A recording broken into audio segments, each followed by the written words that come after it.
영화 암살 같은 거에 보면은 1996 그거 식민지기 시기를 다루는 사극들에서 길거리에서 조선인으로 그냥 총을 쏴요. 그건 이제 말이 안 되거든. 그랬다가 난리 나죠. 말이 되는 게 저건 사실이 아니다. 소리에 절대 나와 있지 않았다. 거짓말이야. 왜곡이다. KBS에서 이제 정도전을 다루고 SBS에서 육룡이 나르샤를 하여가와 단신가를 어떻게 그리고 너에게 먼저 뺏겨버렸다. 마음이 다시 내게 돌아오는 걸 느꼈지?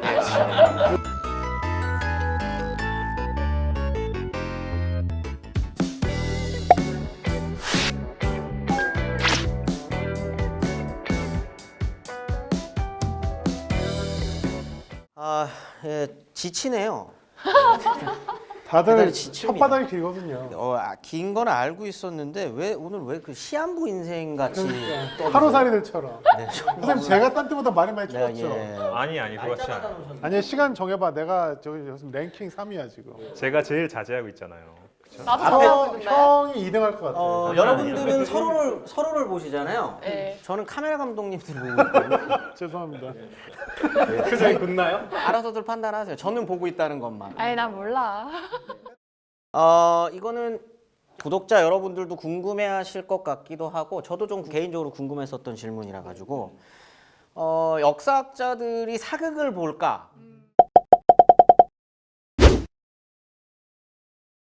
저 같은 경우는 보긴 봐요. 저는 봅니다. 엄청 궁시렁대요. 그러면 왜 보세요 공시로? 저희 와이프랑 크게 싸운 적도 있어요. 나가라고. 저도 그러는데 그렇게 불편할 거면 그냥 나가라고. 그때 삐져가지고 뭐 침대에서 혼자 보다가 혼자도 궁시렁대고 있더라고요. 이게 이러면서 봐요. 근데 저는 사실 디테일한 고증이나 사실관계들 오류 이런 거는 넘어갈 수 있다고 생각합니다. 그 사실 디테일한 사실관계 제가 모르기 때문에. 자기 근데- 시대 아니면 잘 모르죠 사실. 그렇죠. 근데 짜증나는 건 이런 건 있는 거죠. 저 배경이 됐었던 시대 때 저런 행위는 말이 안 되는데? 그게 사실 이런 거. 저도 사극 안 보는 이유 중에 하나예요. 저는 언제부터 안 봤냐면은 해를 품은 날 아세요? 그거 엄청 인기 많았잖아요. 그래서 거의 대단하죠. 김수현 씨 잘생겼잖아요. 그래서 제가 봤어요. 봤는데 1화부터 조선 왕실에서 무녀가 나오는 거예요. 무녀 집단이 있고 뭐 무녀가 막 이렇게 나오는데 어떻게 조선 왕실이 이렇게 유교가 강한 집단에 무녀가 있을 수 있다는 게 너무 배치가 돼가지고 안 보게 되더라고요. 근데 그 무녀 부분은 공식적으로 그런 무녀들을 국가 차원에서 관리하고 이런 시스템은 당연히 없는 건데 조선시대 왕실의 여자들은 무속 되게 믿었어요. 그 중전이라든지 이런 사람들이 이제 무녀들 가까이 한 것까지는 있을 수 있는 이죠. 근데 현 선생님이 말씀하시는 거는 성수청이 너무 있진 않았다. 대놓고 네. 대놓고 그게 뭐 시스템화되어 있는 게 말이 안 된다는 거죠. 저는 이제 근현대사 쪽이니까 제일 많은 오해가 나오는 것 중에 하나가 이제 식민지기 시기를 다루는 사극들에서 물론 일본 제국주의 굉장히 나쁘고 아주 그 쓰레기 같은 짓을 많이 했지만 그 시대적 맥락에서 말도 안 되는 행위들이 막 벌어져요. 예를 들면 이제 암살, 영화 암살 같은 거에 보면은 그거 아니에요? 그게 막 나중에 재판에서 막 그 옷 벗고 막 그렇지. 정재영이요? 그 영화 맞죠? 정재형이라 그러니까 1996 이 조언은 네. 그 장면 말고 일본군 장교 역할로 나오신 박병은 씨인가? 그 배우분이 길거리에서 조선인으로 그냥 총을 쏴요.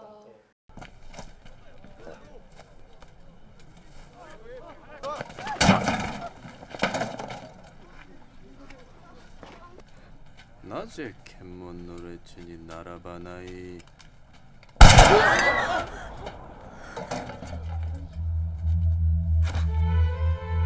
그건 사실 말이 안 되거든요. 왜요? 아무리 식민지기라고 해도 그랬다가 난리 나죠. 진짜 난리 여러분 나죠. 저기 조선시대 때도 양반 지주가 노비 때려 못 죽여요.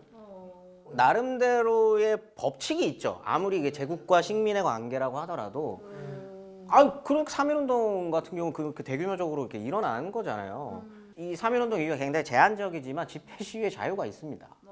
네, 그렇기 때문에 그렇게 함부로 못 죽이죠. 근데 이제 식민지 시기를 굉장히 암울하게 그려야 된다라는 사극을 만드시는 분들의 강박이 있으신 것 같아요.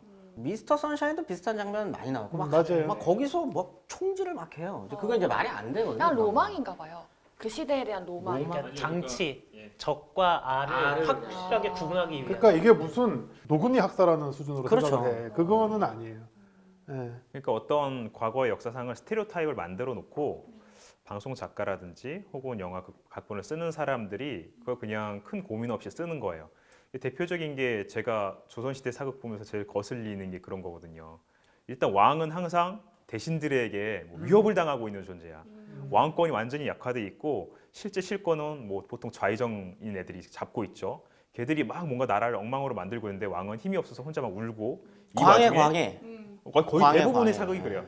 그러고 있는데 그 와중에 뭐 예를 들면 세자 같은 사람은 또 똑똑해. 그러면 주인공 일행이 세자와 같이 편을 먹어서 이 나쁜 그 정승하고 좌의정하고 싸우는 구도거든요. 이 너무나 전형적이고 사실과도 맞지 않는 형태인데 이게 하나의 스테레오타입 돼서 다 그것만 반복하는 거잖아요.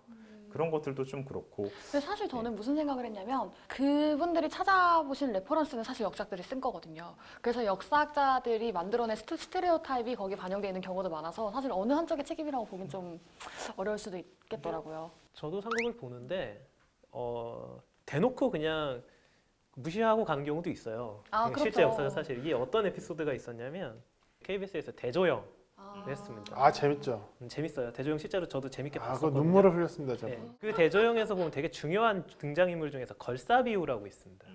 근데 이 사람이 사실 중간에 발해 건국 과정에서 죽어요. 역사적으로는 실제로. 이제 곧 죽을 때가 된 거예요. 그 동료가 어머니랑 같이 이제 사극을 같이 보고 있다가 곧 죽겠네라고 얘기를 했어요.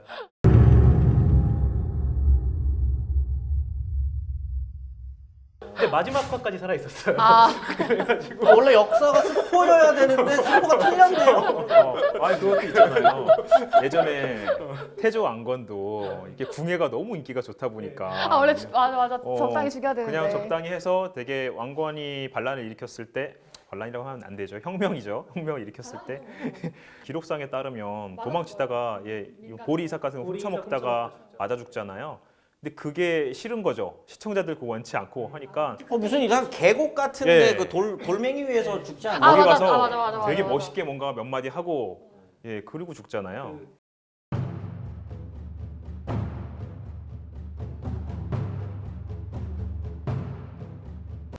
결코 짧지 않은 세월이었어. 인생이 이 찰나와 같은 줄 알면서도 왜 그리 욕심을 부렸을꼬? 당시에 용의 눈물을 썼던 작가인 이황경 씨를 부르고 굉장한 베스트셀러를 썼던 조선왕조실록 그 박영규 씨를 불러서 토크쇼를 한 적이 있어요. 근데 이 토크쇼에서 박영규 씨가 뭐라 그랬냐면 당신이 역사를 그러니까 드라마를 재밌게 만든 건 알겠는데 너무 정도전을 미화했다. 정도전은 그렇게 멋있게 죽지 않았다라고 얘기를 했어요. 그렇죠. 용의 눈물에서 보면은 정도전을 당시에 김은기 씨가 연기를 했는데 명배우죠. 예, 그분이 맨 마지막에 이제 이방원한테 할 말을 다 한 다음에 조카 이제 나를 보내주시게라고 하고 당당하게 당당하게 죽어요. 근데 실제로 사료에서는 그 정도전이 도망가서 숨었는데 누가 뚱뚱한 사람이 가서 어느 집에 숨었습니다고 해가지고 끌어내지거든요. 저보다 더 대단하시거든요. 아니, 엄청나세요. 그건 모르죠. 아니 근데- 진짜 엄청나 기록. 너 정도전이요? 정도전. 네, 되게 뚱뚱해요. 그래서 아, 그래요? 근데 그때 박영규 씨가 뭐라 그러냐면 그 사극하고 사료가 다르다라고 했더니 이광규 씨가 막 웃으면서 나도 사료 안다. 그 사료에 보면은 그 뚱뚱한 사람 끌어내서 죽였다고 돼 있는데 그렇게 대단한 사람이 그렇게 허접하게 죽었을 리가 없다. 심지어 라고 하면서, 정도전이 예. 벌벌 떨면서 막 살려달라고 빌고 그러다 예, 예. 죽었다고 돼 있어요. 이제 사료가 두 개가 있긴 해요. 약간 다른 야사적 사료에는 정도전이 이렇게 억울해가지고 눈물을 흘리면서 있다가 나와서 죽었다는 얘기도 있는데 이완경 씨는 내가 사료를 왜곡했다라고 당당하게 얘기하더라고요. KBS에서 이제 정도전을 다루고 SBS에서 육룡이 나르샤로 이렇게 다뤘었는데 저는 그 두 개를 보면서 주의 깊게 봤던 게 있습니다. 하여가와 단신가를 어떻게 그릴 거냐. 너에게 모두 뺏겨버렸단 말이야. 마음이 자신에게 돌아오는 걸 느꼈지. 이거 모르면은 이제 네네네. 신세대들이십니다. 예. 서태지 알아야 신세대지. 알아시셔야 될까요? 예, 아무튼 근데 정도전에서는 아마 제 기억으로 편지로 했을 거예요. 편지로 이렇게 하면서 이제 죽는 장면 이렇게 그렇게 겹쳐지면서. 근데 한 군데서는 그거를 대화로 풀었어요. 대화로. 아, 시조 이런들 읽듯이. 뭐 어떠하고 저런들 어떠합니까?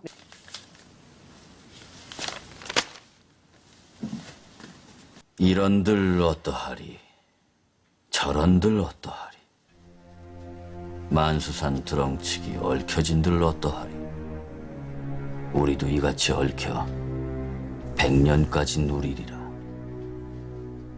백성들에겐 이런들 어떠하며 저런들 무슨 상관이겠습니까? 저 만수산에 칡농크리 절이 얽혀 있다 한들 그것을 탓하는 이가 어디 있단 말입니까? 나를 죽이고 죽여 100번을 죽여보시게 100골이 다 썩어 나가고 몸뚱아리가 흙이 되어 먼지가 된다 한들 이 몸 안에 있었던 한 조각 총을 향한 붉은 마음은 일편단심은 가지지 못할 것이네. 이게 어떤 식으로 오갔을지에 대한 상상력 이런 것들은 극에서 충분히 풍부하게 이제 그려줄 수 있는 건데 이게 실제로 오가지 않았을 수도 있죠. 예, 그 얘기가 그냥 뒤에 만들어진 그럴 수도 얘기일 있고. 가능성이 제가 보기엔 더 높아 보여요. 선주교에서 죽었다는 얘기도 만들어졌다라는 게 최근에 논문으로도 또 나왔거든요. 참고로 그 선주교는 되게 작은 달이고요. 예, 거기에 빨간색으로 진짜 남아 있어요. 근데 그 빨간색 자국이 지금도 남아 있는 게 진짜 정몽주의 피일 것인가? 제가 보기엔 그거는 이 돌로 된 달이거든요. 돌로 된 다리에 철 성분이 좀 섞여 있어요. 그러니까 이제 산화가 돼서 붉은색 반점 같이 다리에 남아 있는 건데 이걸 보고 후대 사람들이 얘기를 만들었을 수 있죠. 이게 바로 정몽주의 피야. 이런 식으로 전설이 만들어지는 거잖아요. 그게 이제 또 채록이 돼서 고려시대 충신인 정몽주가 이렇게 죽었고 화여가를 했고 뭐 단신가를 부르고 이런 식의 스토리가 만들어질 수 있는 거죠. 근데 사실 저는 어떻게 생각하냐면 제가 아까 이제 말씀드렸지만 저는 개인적으로 사과를 안 본 지 좀 됐는데 사실 뿌리 깊은 나무 이런 거 되게 좋아했어요. 근데 왜 그러냐면은 되게 있을 법한 일들이에요. 그 드라마에서 그려내는 역사상이. 그래서 저는 그게 일종의 또 다른 역사 서술이라고 생각해요. 저희는 그걸 글로 표현하지만 사극 작가님 이하 뭐 다른 분들은 자기가 생각하는 그런 역사상을 영상으로 만드시는 거잖아요. 극이잖아요. 기본적으로 극입니다. 극. 문학이에요. 문학. 근데 사실 저희도 문학이잖아요. 왜냐면 정도전이 실제로 죽었는지 안 죽었는지 진짜로는 알 수가 없어요. 끝까지 사료를 말하면 사료를 뭐 포스트 모더니즘에 대해서 얘기하는 건가요? 뭐 그런 얘기 하자는 거예요? 경기대 네. 김기범 네, 선생님 그래서 계시- 이걸 패션이라고 그런 얘기하지 맙시다. 아니 그래서 결과적으로는 우리가 쓰는 역사도 사실일지 모르는데 과연 사극에서 그려내는 역사도 어떻게 보면 또 사실일 수도 있는 거잖아요. 그래서 저는 그래서 뭐 그렇게 다양한 역사 서술이 많으면 좋다 이렇게 생각하는 편이긴 해요. 저는 이제 그거랑은 좀 다른 생각인데 사극에서 그려내는 것을 역사 서술이라고까지 말하는 건 조금 곤란하다고 생각해요. 왜냐하면 역사학자들이 하는 작업은 어쨌든 자료를 가지고 그거 가지고 합리적인 추론을 하거나 혹은 다른 자료를 교차 검증을 해서 실제를 이제 밝혀내려고 하는 작업이 주가 되잖아요. 근데 문학 이런 것들은 그냥 그럴 필요가 없는 거죠. 그럴 법하고 사람들에게 어떤 감정적인 호소를 할 수 있는 내용이면 마음대로 작가가 창작을 해서 만들면 그만인 거예요. 그건 이제 역사 서술하고는 분명히 다른 어떤 접근법이죠. 다만 이제 우리가 인정해줘야 될 건 역사학자들이 보통 사극을 보면서 제일 많이 하는 얘기가 말이 되느냐, 저건 사실이 아니다, 사료에 저렇게 나와 있지 않았다, 거짓말이다, 왜곡이다. 이걸로 자꾸 고증의 문제로 접근해서 비판하는데 직업병입니다. 예, 그게 직업병이에요. 그럴 필요는 없다. 정말 쓰잘데기 없는 거예요. 왜 극을 보면서 그따구 짓거리를 하지? 표정이 너무 아, 예. 네. 근데 그거는 직업병이 맞아요. 왜냐하면 역사학자들이 뭐 성격이 너무 괴팍하고 나빠서라기보다는 되게 당연한 거예요. 왜냐하면 그게 아니라는 걸 아니까 계속 거슬리는 거부감이 드는 거죠. 네. 사실과 아닌 형태로 자꾸 묘사를 하니까. 그래서 제가 대학원 온 다음에는 저는 한국 사극을 잘 안 보고요. 잘 모르는 일본 사극을 봤어요. 별로 거부감이 없어요. 모르는 얘기니까. 그렇죠.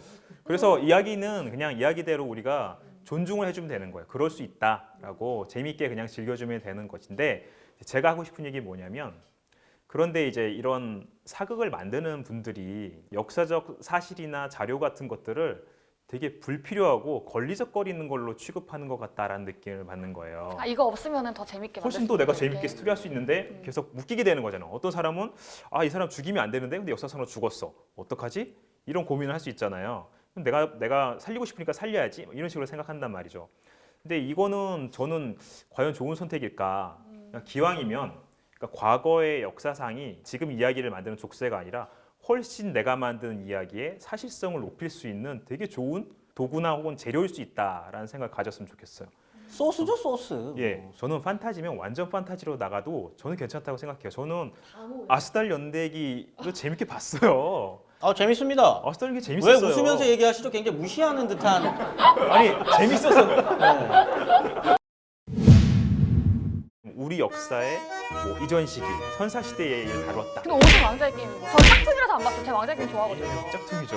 그렇지만 기본적으로 피가 보라색이에요. 그게 무슨 저건 다른 행성의 일이야 이렇게 하면서 봤어요.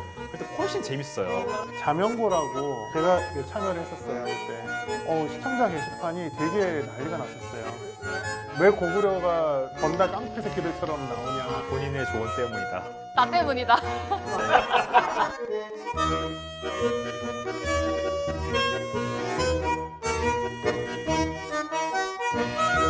좋아요와 구독이 저희를 살립니다.